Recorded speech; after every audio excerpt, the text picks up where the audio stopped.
Well, my experiences in the MSA were relatively pretty good. I came to the university without knowing too many people, and the thing is sometimes making friends.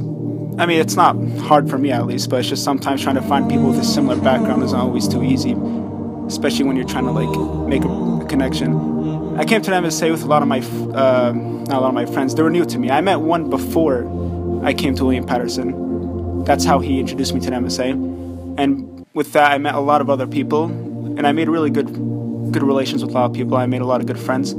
So overall, it made William Patterson, the 4 years of college, a lot more bearable and overall a lot more funner.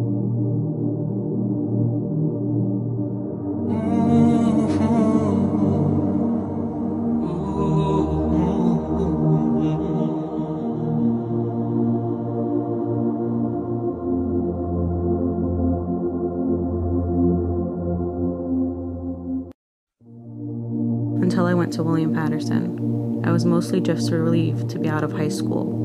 I wanted to dive right into my education, and I never even planned on joining the MSA until I was pushed by someone who wouldn't take no for an answer. So I was dragged to my first MSA meeting, and when I was asked what I wanted to gain from the MSA, I said that I wanted to be a better Muslimah, insha'Allah. For a time, nothing really changed until I met certain people and life experiences pushed me to change. I was ripped open from the inside time and time again, but it made my heart soft. Alhamdulillah, and my reliance and belief in Allah became so strong. I can only describe it as the feeling that reverts get when they return back to Islam. First of all, I just want to say Alhamdulillahi Rabbil Alameen, because nothing happens without Allah subhanahu wa ta'ala. That being said, the Muslim Student Association changed me completely. In my high school years, I had a couple Muslim friends, but we didn't practice Islam together or do much related to Islam. I myself definitely wasn't the best Muslim in any way, shape, or form. I wouldn't have been able to answer a single question related to Islam at that time. All I knew was the 5 daily prayers, that's it. Going into hadiths, the Quran, or anything else, I was completely ignorant of such knowledge.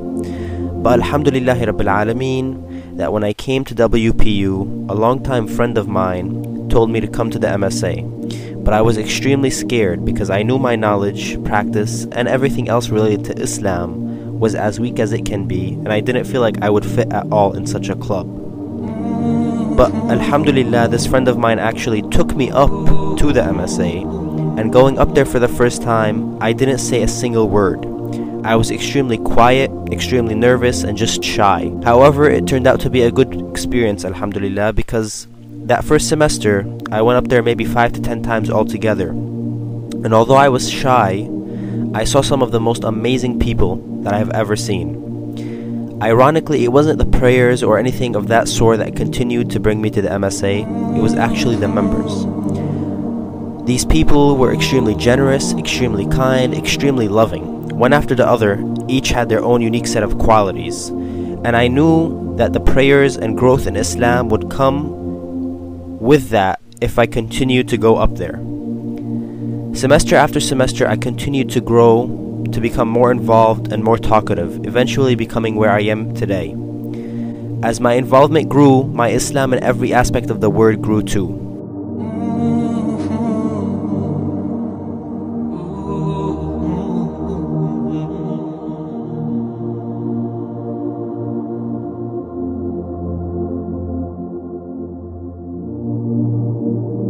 Sometimes in your lowest moments, when you feel most helpless, Allah reveals a treasure to you when you least expect it. It might be a friendship that blossoms because of a need, a deeper insight into life's meanings, a sudden attachment to the Quran, a tear that you learn to shed in supplication. But surely, when Allah takes something away from you, He gives you something greater in its place.